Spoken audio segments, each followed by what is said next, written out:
True story. When my daughter was younger, I went to change her bed and found a piece of toast in it. Under the covers, full on crumbs. She's actually a minimalist now. Sure, she's not sleeping with toast anymore. My family's gonna hate me after this video. My son's room, it used to be atrocious. As a teenager, I swear, it was to hide his friends in there that he wasn't supposed to have over. Could easily hide several bodies in there. I wouldn't even know until like the next day. I'm like, oh, hi Chris. Didn't know you were here. My granddaughter asked me the other day, she said, can you teach me how to do laundry, Grandma? I said, yeah, that'd be great. And she's 10 years old. I was just so impressed. So some kids love it, and then other kids just don't really see it as priority. Do you ever see your children with the pop can collection or the energy drink collection? Because they're pretty cans. I said to my daughter, I said, what are these? They're all in a row, probably collecting like ants. And she said, well, this is my collection. Children collect stuff that maybe we don't understand. I would leave them. And then when they started to be everywhere, then I was like, that's not part of a collection. There was times when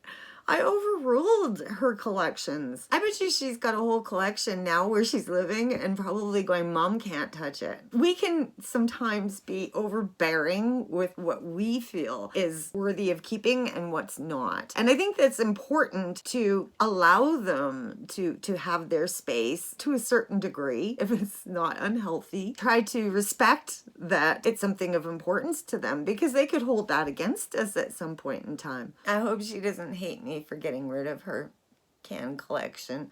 When I was young, my dad said that I was born with a cloth in my hand. He said at the age of 3 years old, I was going about cleaning everything. Maybe that's what I was meant to be. I had 3 older brothers, a busy mom and a busy dad. If I saw some sort of a mess, I just wanted to deal with it. Nobody had to ask me to do it. I just wanted to. Not all kids want to. So I suppose that I wanted my children to have what I didn't have, which was somebody else cleaning up after me. That's the wrong thing to do.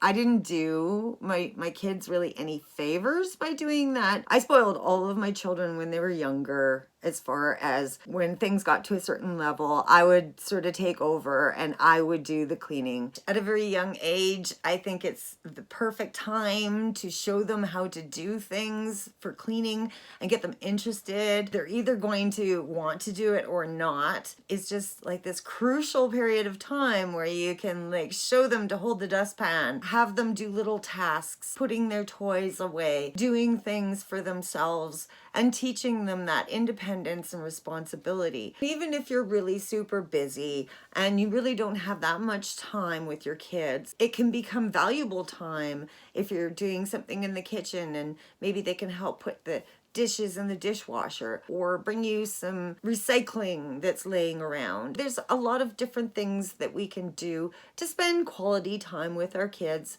and teach them something for their future. I didn't do that. That's why I'm sharing this with you, is because I think that I ripped my kids off to a certain degree. They all turned out wonderful. They're all beautiful. They've all done their own methods. I think that it just doesn't hurt to try at a young age to give them some skills that maybe aren't really taught anymore these days. And you know, I'm still babying my granddaughter. She's, like I said, wants to do her own laundry, and here when she comes over, I'm her little slave getting her milk. I just want to be this perfect grandma. I want to do everything for her. I don't want her to have to do any chores because it's our together time. I really do need to stop doing that and spend more time saying, you're amazing. How about if you put your crust in the garbage? Grandma would really appreciate that. Just really encouraging her to do things for herself. Later on in life, I don't want to find any Nutella and peanut butter sandwiches in her bed as a teenager. I think maybe I should just